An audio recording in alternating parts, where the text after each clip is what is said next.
What a beautiful day. What? Oh hey! Look what we have here! It's a wonder flower! Huh. I wonder what happens if I touch it. Let's find out.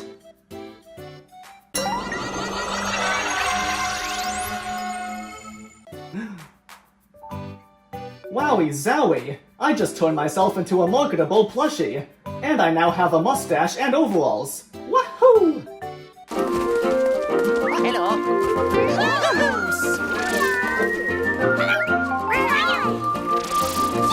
Have a great time.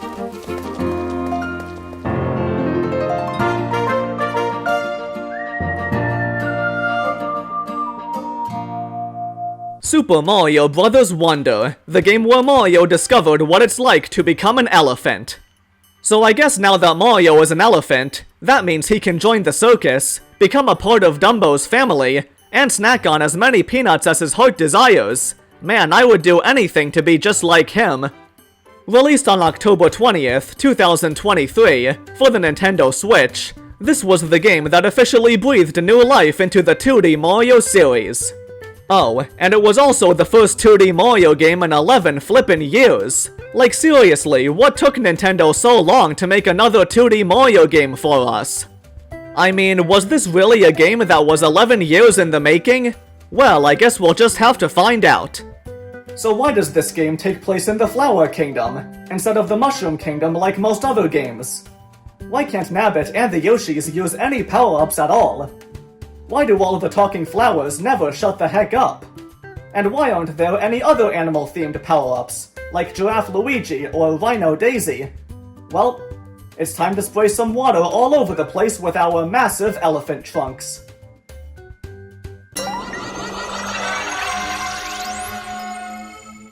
I am now a hand puppet. I'm sure this transformation will come in handy. The game starts off with Mario and his friends receiving invitations to the neighboring Flower Kingdom by its ruler, Prince Floridian. Prince Florian.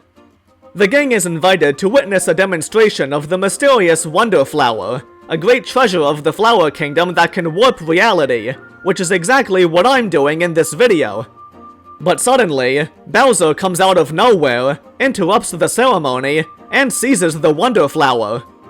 He begins using its power to merge with Prince Florian's castle, while turning himself into a giant flying fortress and imprisoning all the citizens of the Flower Kingdom. Man, this really takes the term flower power to a whole new level. And so, Mario and his buddies volunteer to help Prince Florian put a stop to Bowser's dirty tricks, while prompting the prince to accompany the gang. Wait, so why is this little green caterpillar named Florian? Huh. Maybe he was originally from Florida. Or maybe he just really likes cleaning floors. Who knows?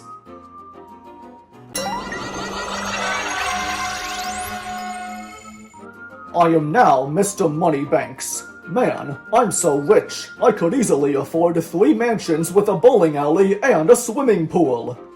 This game is a 2D side-scrolling platformer where you can choose to play as one of a whopping 12 playable characters. Mario, Luigi, Peach, Daisy, the blue and yellow Toads, Toadette, Nabbit, and 4 different colored Yoshis. You have to complete all sorts of levels across the Flower Kingdom, along with some assistance from its flower-like inhabitants. Similar to the previous 2D Mario games, you need to guide your character to the end of each stage, while avoiding enemies like Goombas and Piranha Plants, and transporting yourself through warp pipes. Every level also contains a special collectible known as a Wonder Seed. I'll explain how these things work in just a bit. Be patient, everyone. Okay, now wait just a cotton-picking minute, butter boys. Why aren't Wario and Waluigi playable characters in this game? I mean, did they seriously not receive any invitations to Prince Florian's Wonder Flower demonstration?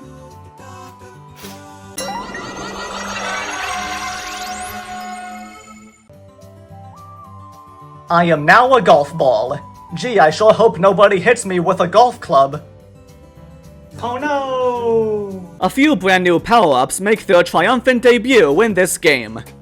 First up, we have the Elephant Fruit, which turns you into, you guessed it, an elephant. This item allows you to whack your enemies in the face with your trunk, and you can also use your trunk to soak up water and splash it all over your enemies. Oh, and every time Mario eats an elephant fruit, he says, Don't ask me why he says that, he just does. Can't explain it. And then there's the bubble flower, which allows you to take a page out of SpongeBob's book and blow some bubbles. These bubbles can be used to trap your enemies inside, and you can also bounce on them for a little extra height. In fact, it's a lot like the blue baby Yoshis from Nisimbiu. And finally, we have the drill mushroom, which gives you a cute drill hat that allows you to burrow into the ground or ceiling, just like a Monty Mole. You can use this tactic in order to avoid your enemies or bypass certain obstacles.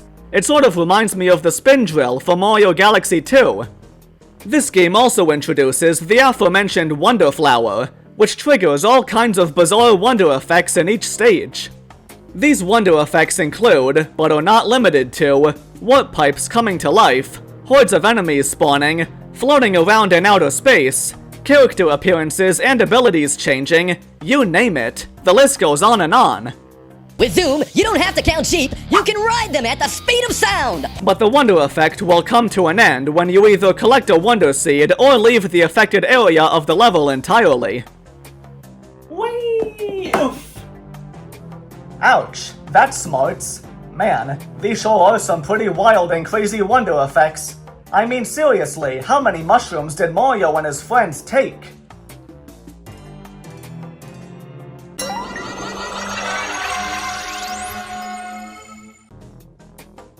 Huh? A brand new feature in this game allows you to equip special badges, which are gradually unlocked throughout your adventure. These badges give you all sorts of advantages, and they're all divided into 3 different categories. Action badges, which give you an additional ability, boost badges, which give you an additional and passive ability, and expert badges, which give you an advanced skill. However, only 1 badge at a time can be activated in each stage. The badges are usually optional, and you can actually choose to turn them off for higher difficulty. Hey, wait a second. Badges? We don't need no stinking badges. You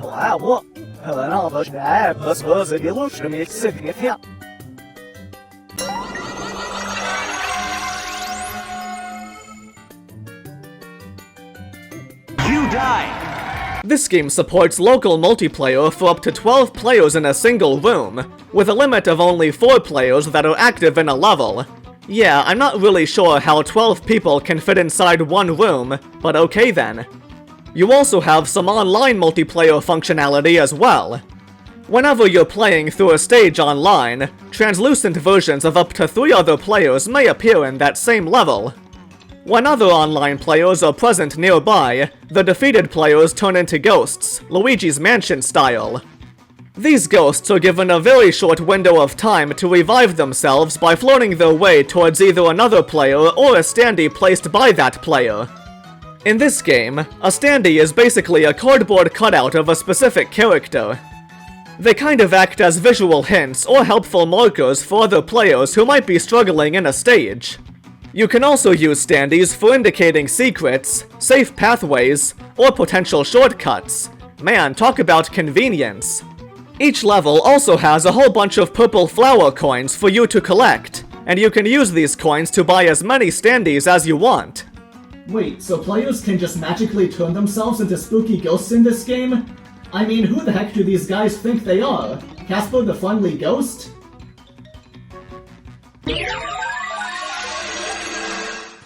Huh? Oh, well, would you look at that? I'm back to my old self again. I think that's enough Wonder Flowers for a while.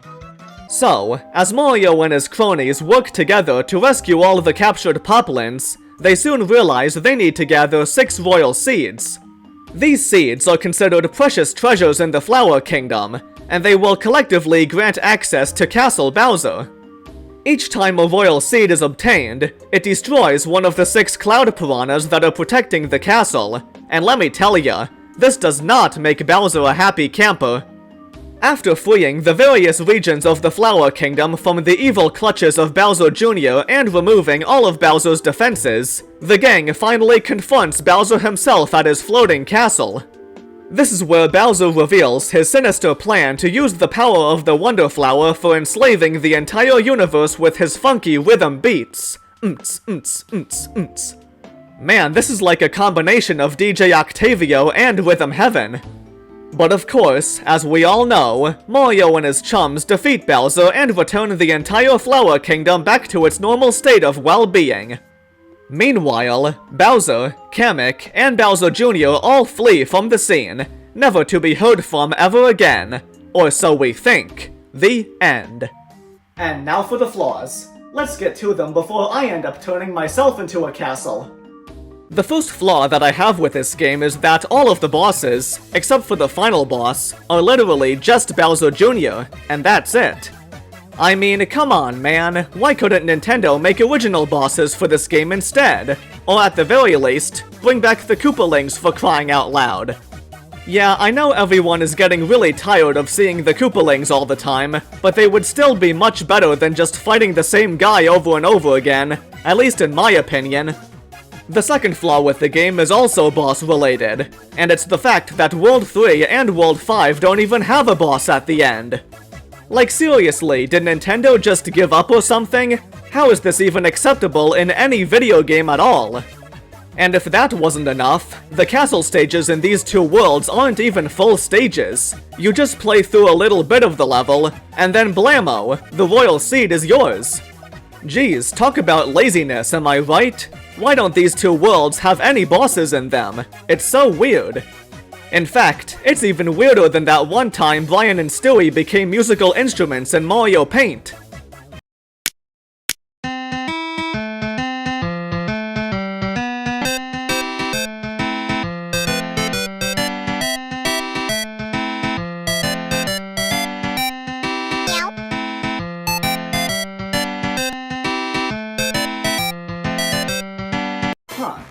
I don't remember that Family Guy cutaway gag. But despite these two minor flaws, you just can't help but praise this wonderful game for its creative innovations and gameplay variety. This is easily the best 2D Mario game since Super Mario World, and it's also the sharpest, slickest, and smartest that 2D Mario in general has ever felt since 1990. The game is a complete reinvention of everything that makes the Mario franchise so great, and it's dripping with so much personality in every sense of the word.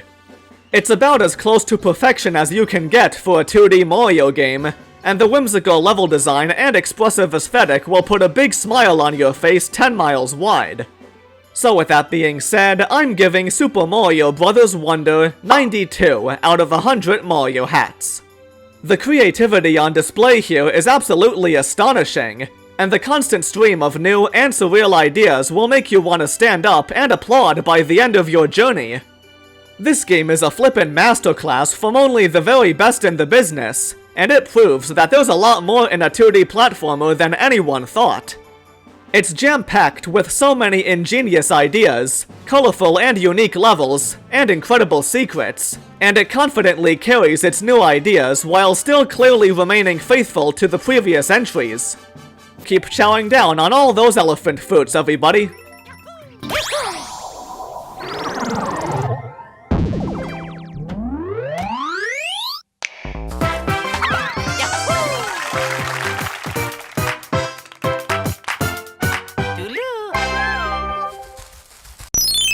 Okay guys, so next time we meet, we're gonna be taking a look at Princess Peach Showtime for the Nintendo Switch. Yep, that's right. So move over, Mario. It's Peach's time to shine now. Man, it sure has been a hot minute since I reviewed a Peach game. And this time around, she'll be taking center stage to partake in all sorts of theatrical activities. This should be interesting, so stay tuned for that. Oh, and remember, gaming is not a crime. Now before I leave, I just want to touch this Wonder Flower one more time. Gee, I wonder what I'll turn into this time. Let's see.